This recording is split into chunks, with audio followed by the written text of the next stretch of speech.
Bonjour tout le monde et bienvenue sur la chaîne Arcade Passion. Donc comme vous avez pu le voir sur la miniature de ma chaîne YouTube pour cette vidéo, je vais ressortir des vieux pistolets d'arcade que j'avais commandés chez AliExpress il y a quelques années de cela. Et ils n'ont jamais fonctionné, même leur PC qui m'avait envoyé avec n'ont jamais fonctionné, pas de son, pas d'image, rien qui tournait. Bon, avec leur service après-vente, à l'époque c'était assez compliqué de se faire rembourser. Actuellement je sais pas trop ce qu'il en est. Donc voilà, je vais sortir tout ça de son carton et je vais vous expliquer la suite.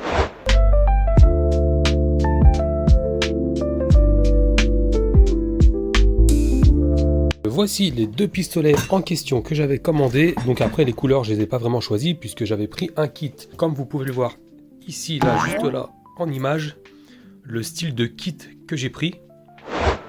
Donc à l'époque, si je me souviens bien, je pense que ça n'a pas trop changé, j'avais pris le kit Far Cry, Alien Extermination, puis Undead Museum 2. Bon, je n'ai jamais pu y jouer, ça n'a jamais fonctionné. Et puis après toutes ces années, je me suis dit que déjà là-bas, je voulais pas les jeter. Ils étaient quand même bien foutus. Ils sont montés sur potentiomètre, donc avec les axes X, Y, et tous les boutons ont l'air de fonctionner. Donc moi, ce que j'ai voulu faire, c'était les recycler. Donc là, je vais m'attaquer à ça. Je pense que cette vidéo va durer peut-être 2 ou 3 épisodes, puisque dans un premier temps, eh bien, je vais les repeindre. Moi, la couleur rose, voilà quoi, c'est pas trop mon truc. Je pense que je vais repeindre les deux en noir. Ici, pareil, je vais changer le sticker, ce qu'il y a à l'intérieur. Après, je vais me renseigner sur toutes les connectiques qu'il y a ici, qu'il y a les câblages pour l'appui des boutons, pour les LED qui sont à l'intérieur et aussi pour les potentiomètres de direction. Dans un premier temps, ce que je vais faire, c'est que je vais placer le light gun sur un carton ou sur une grande feuille et je vais retracer exactement la même forme du pistolet. Comme ça, quand je vais le démonter, je vais placer toutes les vis qu'il y a à différents endroits que j'aurais reporté sur le carton pour pas me perdre et exactement les mettre là où ils étaient, parce qu'il y a des petites vis, comme là il y en a des plus grandes, on va gagner du temps. Donc on regarde ça tout de suite, ce qu'il y a à l'intérieur des light guns. Alors c'est parti, je vais y démonter, donc il faut faire attention. Donc là c'est des tournevis cruciformes, toute cette partie là c'est la partie où on dévisse, et de l'autre côté c'est la partie où il y a aussi des boulons. Donc il y a aussi des vis, mais il y a aussi des boulons. Donc il faut faire attention quand on dévisse qu'ils ne tombent pas, parce qu'ils peuvent vite glisser, puis les perdre dans son atelier. Ça dépend comment c'est rangé, si c'est le bordel ou pas.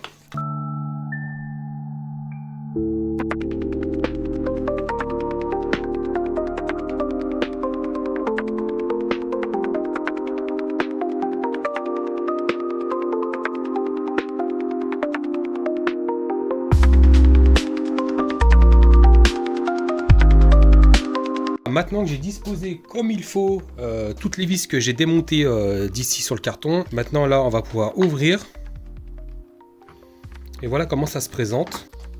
Donc on voit que tout est relié en même temps et que ça descend là-dedans. Et que ça sort là par le bas sur les connectiques ici. Donc là on voit qu'il y a une bande à LED. Là il y a le solénoïde qui est juste là pour faire claquer le gun. Là ici on a la gâchette. Donc on voit que c'est un micro switch ici quand on appuie qui fait contact, avec le ressort qui va bien pour le remettre une fois qu'on le relâche. Et puis là on a les boutons soit pour recharger ou jeter des bombes, et puis là pareil. Et là je vois qu'il y a ça là, l'affichage à l'arrière. Donc ça c'est pour le décompte numérique de la recharge en fait quand on tire. Donc là je vois qu'il est connecté à rien du tout. Donc je comprends aussi pourquoi ça ne marchait pas. Donc vraiment c'est un peu du travail bâclé et ils vendent des choses comme ça à un certain prix qui ne fonctionnent pas. Mais moi je vais essayer de m'occuper de tout ça. Donc là je vois aussi que ici il y a aussi une bande à LED là qui est derrière, on le voit, elle fait tout ça là en fait, voilà. Donc il y en a une ici, une là. Le gros solénoïde, donc lui je pense qu'il doit être alimenté en 24 volts, il me semble, il faudra que je me renseigne, il est balèze. Donc moi ce que je vais faire, je vais démonter tout ça et ensuite je vais peindre tout ça en noir, voilà. Dites-moi ce que vous en pensez, quelle couleur aurez-vous fait à la place? Alors dans ces moments-là, dans ces situations un peu plus complexes et techniques, je conseille de prendre des photos un peu de tous les angles. Donc moi j'en prends une de dessus, une sur le côté et une de l'autre côté ici. Comme ça au moins le jour où je vais devoir y remettre, puisque ça aussi je vais y peindre en noir, comme ça je sais comment le ressort est placé. Parce que là si on l'enlève, voilà, il a plus la même forme, puisqu'à la base il était pincé comme ceci. Voilà, donc après il faut s'en souvenir. Donc je continue la suite.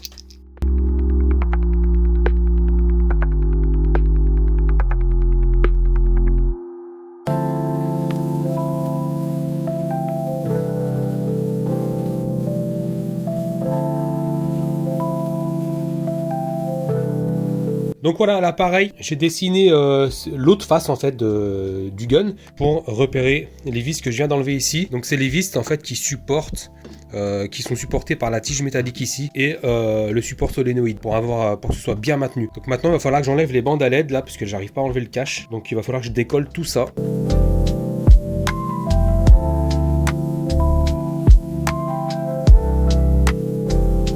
Et ben voilà, avec le décapeur thermique, ça allait très très vite pour décoller les bandes à LED. Donc je vais faire la même chose pour décoller les stickers qui sont ici, sans essayer de... Enfin je veux dire sans essayer. Je vais essayer que ça ne fasse pas fondre le plastique ou que ça le déforme. Donc là il va falloir que je sois minutieux. Donc voilà ce que ça rend après au final.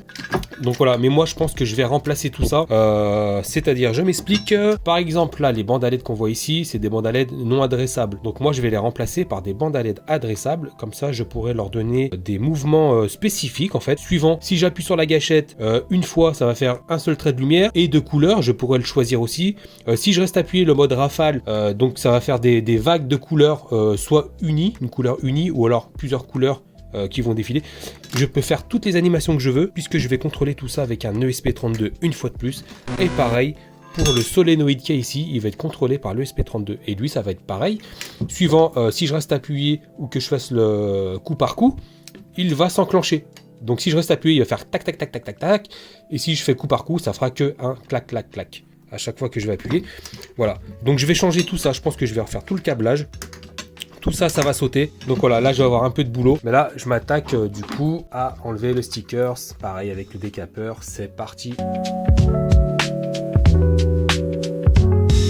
Là à l'intérieur je vais le peindre, mais en fait je vais pas m'amuser à le poncer, c'est vraiment l'intérieur, donc ça on s'en fiche un peu. Je vais juste mettre une petite couche d'après et je vais peindre juste une légère couche de noir, et puis après je m'occuperai de poncer la face extérieure.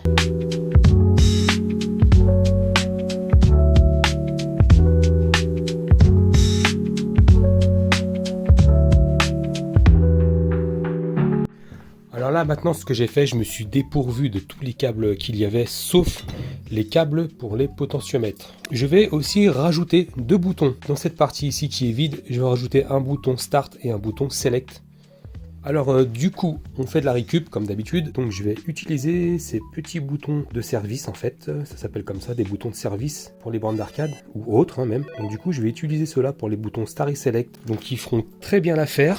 Donc comme ils sont petits, ils prendront pas de place, et au niveau de l'épaisseur à l'intérieur que ça va prendre quand ils vont être vissés dedans, je pense que ça ne gênera pas, puisqu'il y aura quand même un peu de vide dans cette partie-là. À la base, au lieu d'utiliser ces petits boutons-là, je voulais utiliser ceux-là, ceux que j'avais pris pour faire le Tetris. Donc voilà, il y en a un peu de toutes les couleurs. Mais en fait, je me suis aperçu que quand je les plaçais, enfin comme s'ils allaient être incorporés en fait, voilà, donc ça dépassait légèrement, ça rentrait pas entièrement dans l'espace vide, on va dire ici. Ça débordait légèrement. Donc je me suis dit, au lieu de mettre un coup de Dremel et que ça fasse pas très propre, j'ai préféré mettre ces petits boutons là à la place. Ils iront très bien. Donc dites-moi vous, qu'est-ce que vous aurez fait? Dites-moi ça en commentaire. Je suis curieux de savoir votre avis. Et là, à l'instant où je fais cette vidéo, je n'ai toujours pas encore reçu le bouton, enfin le fameux joystick. Je sais pas trop encore où je vais le mettre. J'attends de le recevoir pour vraiment avoir ses dimensions tout simplement, puisqu'en fait il y aura plein de choses à prendre en compte.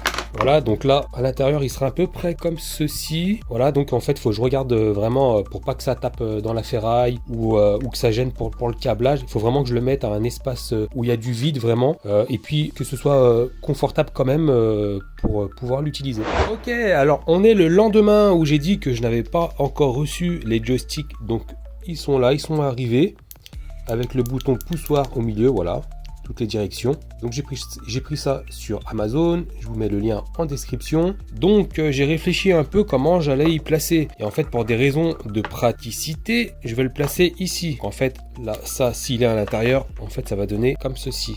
Donc en fait c'est comme si je prenais ça en main. Voilà, je jouais. Donc voilà, pour naviguer dans les menus, tout simplement, c'est plus pratique, voilà. Donc là, ici, ce sera le bouton soit pour la bombe ou recharge. Et puis quand je suis dans les menus, voilà, c'est tout de suite sur mon pouce, en fait, quand je joue. Et puis là, Start et Select. Voilà, tout simplement. Donc je vais le placer là. Et j'ai regardé si je pouvais le placer ailleurs. C'est pas évident, parce que là, à l'arrière, je peux pas le placer non plus. Puisqu'en fait, quand on enlève ça, voilà, on se rend compte qu'il y a ça. La visserie pour serrer les deux parties. Et si je mets ça à l'intérieur, ça va gêner, en fait. Il n'y aura pas de place. Donc voilà, pour la praticité, voilà. Ici, je trouve que ça ça allait très bien. Puisque même des fois, sur certains jeux, par exemple avec l'émulateur de Technoparo, il y a des jeux où je vais pouvoir me servir du bouton volume qui se fera avec ce joystick, ou alors pour se cacher, genre par exemple dans les Time Crisis, comme j'aurai pas la pédale avec ce système que je vais faire, pour se cacher à droite ou à gauche, voilà, je me servirai du joystick ici. Donc il sera tout de suite à portée de main. Plus là, il y a déjà l'arrondi qui est fait, ça ira pile poil ici. Donc il sera légèrement à l'intérieur, hein, il sera pas sorti exactement comme ça entier. Donc voilà, c'est parti, je vais percer ici, je vais percer les deux trous pour Star et Select, et après on passe à la suite. Alors, petite précision, donc là je viens de tester avec plusieurs diamètres de perçage. Pour le joystick, je vais choisir celui-là, le 22 mm. J'ai essayé avec du 25 mm de diamètre, c'est un peu trop large, on voit un peu trop tout le joystick, enfin je veux dire le dessous du joystick. Là, c'est du 20, c'était pas trop, quand je le faisais tourner, ça touchait un peu trop les bords. Et puis le 22 au final, il va très bien. Il s'arrête pile poil et on voit pas trop à l'intérieur le bas du joystick. Donc en fait, voilà, il va comme ceci. Voilà, il va très très bien. Nickel. Donc ça c'est fait. Donc je vous avoue que j'ai quand même mis un gros coup de Dremel à l'intérieur, ici là, parce qu'en fait il y avait une bosse. Et le fait que je mette ça comme ceci, donc le fait qu'il y ait une bosse, ici ça faussait au bas gauche-droite en fait, puisque c'était incliné, donc en fait ça me gênait. Je pouvais pas l'appuyer à fond. Mais sinon voilà, au final, ça rend plutôt pas mal. J'ai dû refaire une modif aussi à ce niveau-là, donc j'ai dû ronger avec la Dremel, pareil, parce qu'en fait le joystick il allait pas à fond quand je le baissais. Le rond du haut du joystick il tapait là sur le rebord qu'il y avait, donc j'ai dû bien enlever 3-4 mm facile sur cet arrondi qu'il y avait comme ça, pour que le joystick puisse vraiment aller vers le bas sans être bloqué. Donc en fait il y avait vraiment plein de choses à prendre en compte, c'est pas évident, puis avec toutes les bosses qu'il y a à l'intérieur, en fait quand on plaque la PCB avec le joystick, forcément il va y avoir de la hauteur qui va se perdre, etc. Donc du coup voilà, il a fallu faire quelques concessions sur le plastique, sur la déco, mais je pense que là ça va, ça passe un peu. Je vais voir si je peux pas faire un peu plus propre ici pour que ça fasse moins tranchant, et puis après bah je perce les deux boutons là et on passe au ponçage.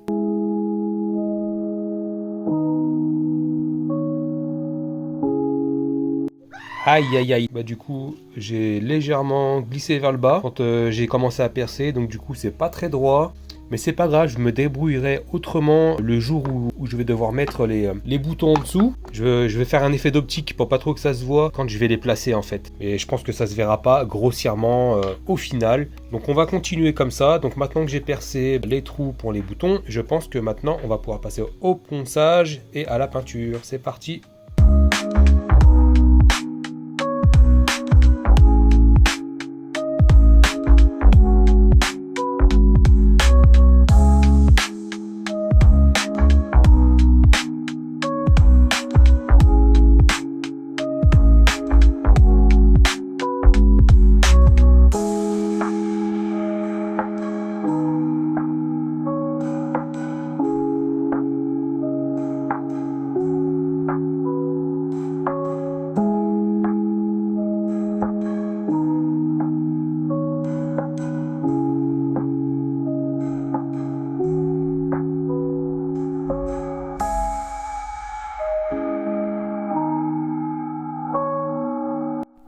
Alors à ce moment de la vidéo, maintenant que j'ai peint les parties, en fait j'ai dû enlever de la peinture comme on peut le voir ici.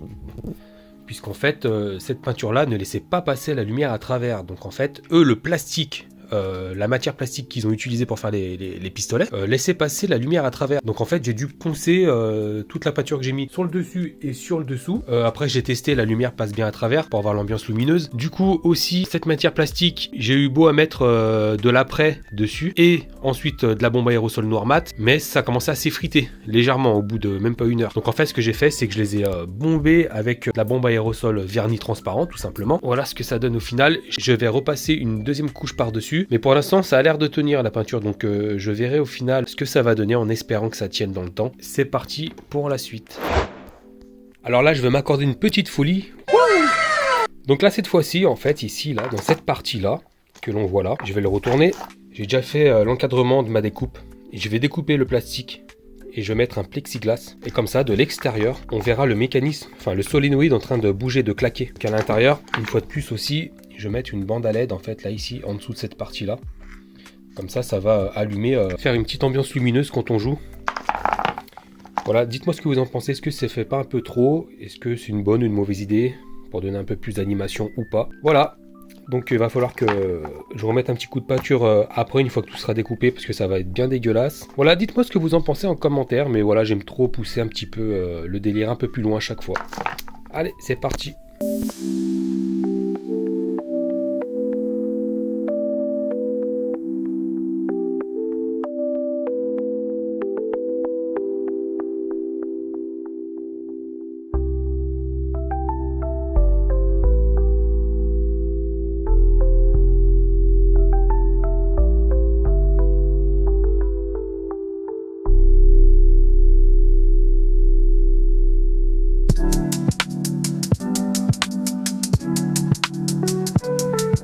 Ok, donc là c'est bon, j'ai fait mon encadrement, ça c'est à l'intérieur, bon là c'est pas grave, je repasserai un coup de peinture aussi, c'est pareil. Mais voilà, je pense qu'au final ça va être plutôt pas mal. Allez, je passe à l'autre partie maintenant. Allez, je vous montre un aperçu de ce que ça va rendre un petit peu au final. Donc voilà, je voulais vraiment que ça fasse comme ça, donc c'est exactement ce que je voulais pour qu'on voit le mécanisme à l'intérieur quand il va bouger pour le solénoïde. Donc je mettrai un léger plexiglas derrière qui fera 2-3 mm d'épaisseur. Voilà, et puis juste au-dessus il y aura une bande à LED pour allumer tout ça. Donc voilà, ça commence à prendre forme, à avoir de la gueule. Là ce que je vais faire, c'est que je vais repeindre ça. Je sais pas si je le peins en rouge ou en noir, la tige métallique.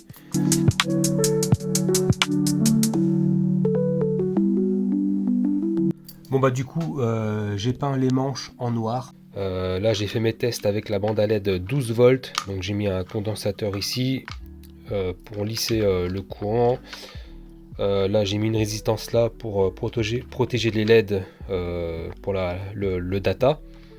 Donc ensuite là je vais faire une rallonge de câble et là je vais remettre des bandes à LED. Je vais en mettre 4 ou 5 qui vont être synchronisées avec ceux-là, juste au-dessus du solénoïde qui sera là.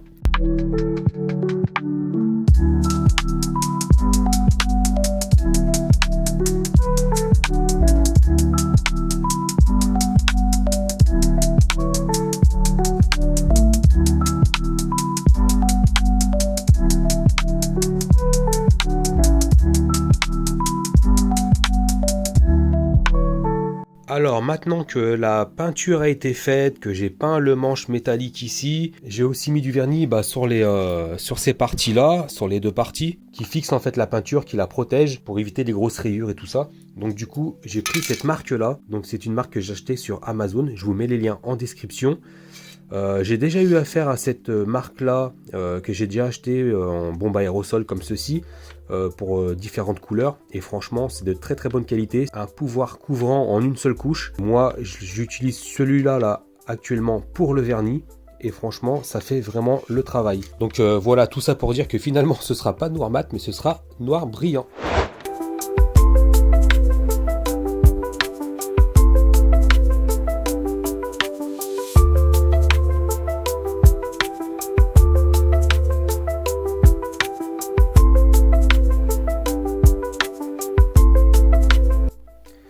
Donc là j'ai encore fait passer quelques câbles, j'ai installé le joystick, donc il tient avec de la colle chaude sur ses patins, là sur ses pieds. Donc là j'ai mis les câbles, il va falloir que je les fasse passer en dessous, qu'ils arrivent là et qu'ils passent dans la tige du manche métallique et qu'ils ressortent en dessous.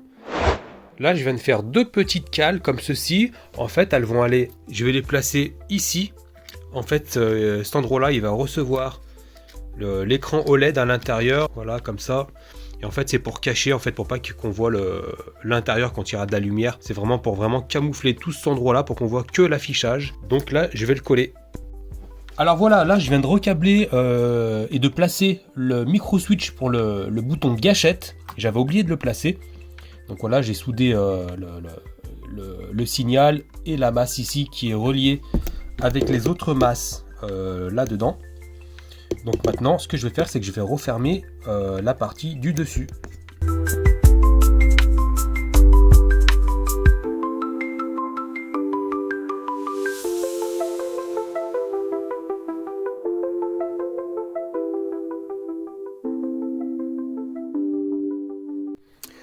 Alors voilà, tout est fixé, il y a quelques petites retouches à faire au niveau de la peinture, puisque là comme on peut le voir ici, là où j'ai mis les boulons, ça a arraché la peinture forcément, parce que c'était vraiment pile poil que ça rentrait dedans, donc avec l'épaisseur de la peinture ça a un peu craquelé. Là ici j'ai fixé l'écran à l'intérieur, l'écran OLED, le mini OLED. Donc voilà, les boutons sont mis, tout ça, tout est nickel. La vidéo je vais l'arrêter là, parce qu'après elle va être trop longue. Dans la prochaine partie, dans l'autre vidéo, ça va être pour tout le câblage de tous les fils qu'elle a là, tout ce merdier là, qui va être connecté sur le Tensi 4.1. Et ensuite je vous montrerai aussi dans le logiciel Arduino IDE pour tout le code. N'oubliez pas d'activer la petite cloche de notification, mettez des commentaires, mettez des pouces en l'air, partagez la vidéo et merci encore une fois de plus aux nouveaux abonnés qui sont arrivés récemment sur la chaîne et on se retrouve plus tard pour la deuxième partie, ne manquez rien, bye.